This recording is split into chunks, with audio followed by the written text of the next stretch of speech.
I think my ski life has been my identity. There's so much between our sons racing, the Birkies races, then traveling the world masters races, and coaching. And they're all giving me a lot back, every single one. It's the connections you make. It's not skiing anymore. It's your friends out on the trail or seeing somebody before a race and it pumps you up. And so I wouldn't trade it for the world. Welcome to the Birch Legacies podcast. We are sharing stories celebrating the motivation, the perseverance, and the lifestyle choices necessary to reach the status of Birchlegger. That is, skiers who have completed 20 or more Birkies, Korteloppets, or a combination of both. We would love to hear from Birchleggers young and old who have a story to tell about what keeps them coming back year after year. Information about appearing on this podcast is in the podcast notes.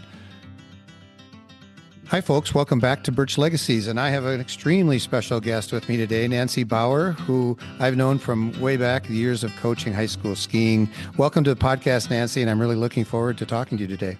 Thank you, John. I'm excited to tell some stories. You know that I've been trying to get you to be on this podcast since the beginning, so last year. So I'm very excited to have you on here. So why don't you start by just introducing yourself to folks, tell them a little bit about your background and a little bit about yourself. Okay, I am a 55-year-long skier. I did the math because we bought our skis when our youngest son was born in 1971. And so it's easy to do the math. Birkies did not happen right away, obviously, with small children, etc. Yeah. Our two young sons, John and Bruce, were skiing with us. I have some crazy pictures of them plopped on the snow, being kids. Yep. We took them on ski outings. We were at state parks and just kind of got the lay of the land of what skiing was about. I think I got hooked because I won an award. All the other moms were taking care of their kids and I was up there skiing. So That'll do it. No competition. You got your first trophy. Yeah. Yeah, my first, whatever it was. A lot of pins. A lot of pins over the lifetime. And that's good. I think my ski life has been my identity. Mm-hmm. There's so much between our sons racing, the Birkies races, then traveling the world masters races, and coaching. Mm-hmm. And they're all giving me a lot back, every single one. It's the connections you make. It's not skiing anymore. It's your friends out on the trail or seeing somebody before a race and it pumps you up. And so I wouldn't trade it for the world. And did we really train year round? No. So we have had for 40 years plus, I think it was 42, a pick your own strawberry farm in Champlin. Mm-hmm. And our sons learned how to work hard. They had to work when they didn't want to, but mom and dad made them. We had customers coming from all over the metro area and beyond, and it became quite an icon. And we worked all day and all night. Yeah, the Bauer Berry Farm was just a fixture in that area. I think the hardest part about growing strawberries that really taxed us was in the spring when the berries bloom and then a frost comes. So we would turn the irrigation on and monitor all night long. Sometimes it started at midnight and other times it started at 10:30 in the evening. So we knew we were in for a long night. A hard one. But we learned how to watch the weather. So if it was cloudy, we could just go to bed and say, no worry. But if it was clear, then all the heat goes out of the earth and it freezes. And that lesson I remember still about skiing. If it's clear, it's going to be cold. And if it's cloudy, it's not going to get that cold. Or figure that out. Yeah, exactly. Yeah. And so then after those all-nighters, Bill would go and teach school. Yeah. And have to be awake for these kids. It was a challenge. So I was more the part-time. I did mostly substitute teaching, which gave me retirement benefits. And it opened up a whole world of all the other subjects available in a high school and what kids were doing. Yeah. And then I was substitute teaching at Anoka High School, so I could contact my skiers during the day. I could do all that legwork you need, the Sure. bookwork for coaching. Yeah. Let's talk about did you and Bill both do the Birkie? Yes, we started together. Okay. So I think it was 1983 or 84. And we stayed at somebody's cabin like everybody does the first time. You don't have a place to stay. We liked it so much, we started looking for land, and we bought our land on County 00 in Hayward and then started building. So then we had a place to stay right away, even though you could walk through the walls. It was insulated, had a wood stove. And so we continued probably for at least 10 years consecutive. And then John's career kind of took off, and Bruce was skiing collegiate too. And I would take off from the Birkie to go watch them because they were important to us too. Yeah. So I started missing it. It was okay. So why don't you give us a little brief overview of the boys? They're pretty well known in the ski circles in those days. Yeah, they were, both of them. So John was the most accomplished with medals, and that was U.S. Nationals. And then he made 3 Olympic teams: France, Nagano, and Salt Lake City. Bruce was more instrumental in getting Gitchigumi going, and the coaches Nikolai and Antonina Anakin. Yeah, I remember them. In Houghton, and he moved them, or Marquette. I remember going to camps with them, and my friends still remember Antonina saying, stop ski pole, because she had this thing about plant your pole as soon as it gets forward. Yeah. Yeah.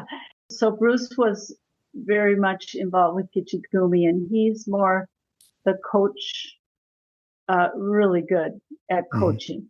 And he still skis for fun. He's done Birkies. Now he's on what did he say, every 3 years? You came back to the Birkie. How many Birkies have you done? I have done, lost track, but I'm going to say 25. Okay. And then 10 Korteloppets. So they add up to a considerable number. Yeah, for sure. That's the new designation of Birchlegger now, is a combination of the both. Oh, that because you've been to the meetings. When you think about your various Birkies and so on, what any of them stand out? I remember my first and how impressed I were that track had, the ski trail had 7 tracks across. With just all tracks. Yeah, no all one classic. Was skating. No, not yet. Only classic. So we went down these crazy downhills, and somebody fell in front, and you had to quick jump out and get in the next track. So that was maybe my first one. I remember finishing at Telemark. About the time of the Olympics, I became famous, and they put me on the cover of Birch Scroll. And I think that was somewhere around 1992. So I have that one framed. You became famous because you were yourself so good, or you have a parent of an Olympian? I was a parent of an Olympian. That's pretty famous, though. I mean, anyone listening would be proud to be one of those. Yeah. That's for sure. Oh, right. Yeah. And I would like to mention all the races I've been to. Yeah. What an enriching experience it's been to follow high school level races, World Cup races, and then I went to 3 World Championships. I went to NCAA Nationals. It was Waterville Valley, Vermont. I went to his race. 3 World Championships: Austria, Trondheim, and Thunder Bay, and 2 Olympics, which would have been Albertville, France, and of course Salt Lake City. I think the biggest thrill was when I was in Trondheim and I wanted to help in some way, and they gave me credentials to go out on the course and do a feed. So really? I got my badge with my picture on it, and I'm out this, and they're coming through at probably a 50K. Okay. I dropped their liquid. Luckily, somebody was there to back me up, and they got their feed. Oh, that's good. That was my great job. That'd be a lot of pressure because they're coming in fast, and they are, and their expectations are very high. A lot of that was spectating, but did you do some Korteloppets where you skied some of the other races? I did Vasaloppet Chevasan, the ladies' race. Okay. As a Birkebeiner representative, they always send someone from the office, and Bill was on the board then. Okay. He was ABSF board member. No one was going there, so I represented the Birkie. Great. And I got VIP treatment, the bus ride, the gala dinners. Nice. And it was, yeah. And then at that same week, or the week before, I think, I did the Chavax. And again, it was sponsored. I was the Birkie entrant. So, and that was quite the race.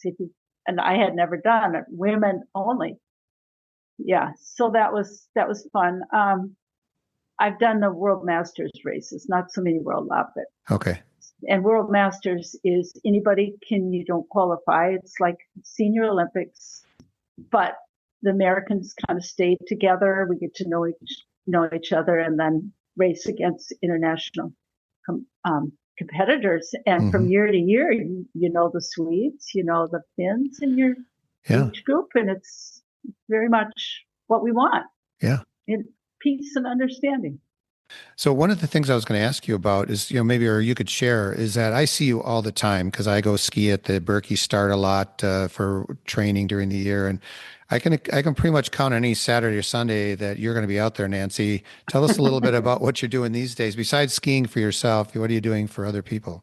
You probably saw me because I was part of a group and I might have been coaching somebody. I coach with our ski and tea group. I'm one of the main coaches. I coach, I do private lessons. I did volunteer when our grandchildren were at Hayward High School to be part of their coaching staff on a volunteer basis. So you show up when you want, but I always wanted to. Yeah. And it wasn't for pay. It was just to help the skiers. I go to ski to get if you saw me on the man-made loops, it's just to get used to skiing. And now in Duluth, I have a new gig. So I don't know if there's an age cutoff, but we have university for seniors at the university campus in Duluth. Okay. And there are a lot of enrichment classes, and one of them was outings. They also have hiking and things like that, Nordic skiing. So I said, I could lead that. So that's what I did today. It's fun to just help them get down the hills safely. Right.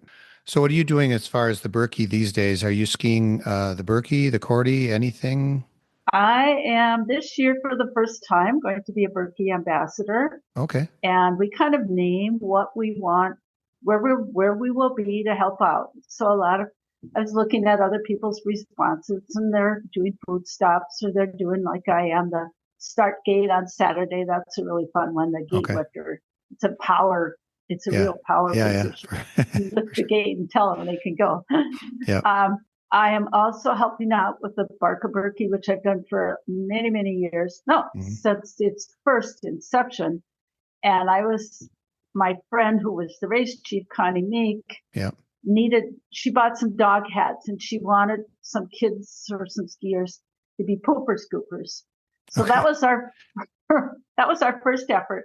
And we discovered we couldn't scoop up poop very well because our dog costumes have tails, and we were too cute. So we became relegated to being a mascot, and we're basically clown skiers. Okay. We're crowd entertainment. Yeah, there you go. And people just love it. And over the years, I made a Snoopy dog house. We had Clifford the big red dog, all dog themed. The dogs are so popular that if you want to volunteer for that event, you got to volunteer early. That's how popular it is. Yeah. Yeah. Somebody tried to get in a month ago and they couldn't. What advice do you have for people that are working on moving another notch on the belt, becoming a Birchlegger maybe one day? Take it slow and easy. Don't try and just say, I can do a Birkie. Take it in steps and do local races and work your way up to the distance. I have a friend who was going to come from Norway, and he hadn't skied for years. I can do the Birkie. And then he kind of changed his mind. He said, good thing.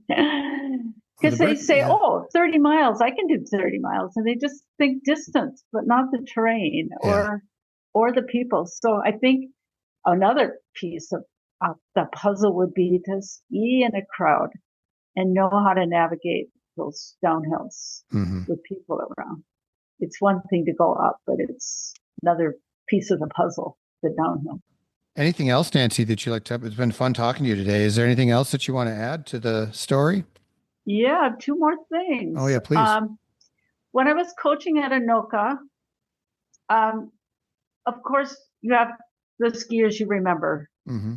And I was at the Birkie one year, and a skier came up to me, and maybe we were just training at the start, like you said. Yeah. He said, "I'm Brett Fraseth, and I'm coaching at Anoka, but I was one of your skiers." Or he's coaching at Osseo. Okay. Oh yeah. And he's still the coach. Oh really? And okay. yeah, so to come across and find your skiers still involved in the sport.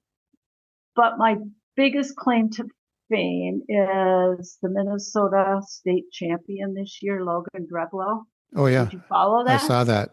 So his father was on the Anoka team when I was coaching, and your skiers would have skied against Corey or Aaron Dreblow, father and uncle. And I just feel like maybe he's my adopted grandson. Yeah. Oh for yeah. the connection.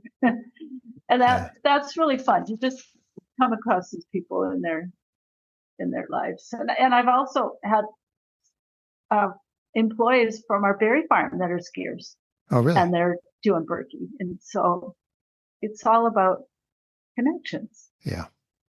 Yeah, that is one of the funnest thing about coaching. Is you get a kid tuned into a lifelong sport, you feel like you were there at the beginning when they started to like it, or started to love it. And it's very rewarding when you see them coming back to ski 1, 2, or 20 Birkies. Right. Yeah. The other thing I wanted to mention is that in 2022, I came across a box of ribbons that were going to be fastened to the metal first, second, third place bells. Yeah. And they didn't hold that race. And so they had a box of ribbon. They had red ribbons and blue ribbons. And I asked someone in the Birkie office, can I do something? I think I could use them somehow. And that's how Julie Birkies and I got started with our bib boutique, where we make things from unclaimed Birkie bibs, people that don't make it to the race. And we have done ski bags, quilts. I'm sure you've seen some of them, small zipper bags. Oh, I own several of the pieces myself. Yeah. And clothing items. Yeah. For the listeners, if you haven't seen these before, what Nancy's talking about is these bibs. They're like, I have one that is just a bag that I bring to the grocery store. It's kind of just like a reusable grocery bag. And then I also have my wax bib I have is one of yours. So it's actually a full length bib, or full length apron, but it has a bib on the front of it. So there are bibs, I think, on the front of it. Yeah. Right. And I probably have a couple of those other bags. Yeah. And where can people pick those up? They're usually a donation to some organization. Right. And we are skiers, both of us. So we would need a full-time job just sewing. And who wants to be bent over a sewing machine all day? We'd rather be out skiing. So we do what we can and sell them at women's ski events, because the women are the shoppers. Yeah. And they'll buy something for their husband. But you have mittens too, if I remember right. Yeah, mittens. Yeah. Then Julie has her specialties and I have mine. But we donated our proceeds to the local ski teams and to the Emily Foundation, which you might recognize from Jesse Diggins' headband. And it made a difference. Last year, we got a letter from a recipient. It was a scholarship. Okay. And it enabled her to get the counseling she needed for her eating disorder and maybe just be free enough to finish her training and become a nurse. Oh, wow. So to make a difference in somebody's lives from sewing zippers on bibs is pretty cool. Very cool. Well, what an impact. That's a cool story to hear that. Let's just tease one of the next podcasts we're going to do here is that you are one of the main coaches for the Ski and Tea. Tell the folks the name of it, the Ski and Tea. Ski and Tea Women's Group. And we meet every Friday year round, except for March, thinking there's no snow to ski in March. Some years we don't call that correctly. And our motto is no woman left behind. We coach each other, and sometimes we invite guest coaches.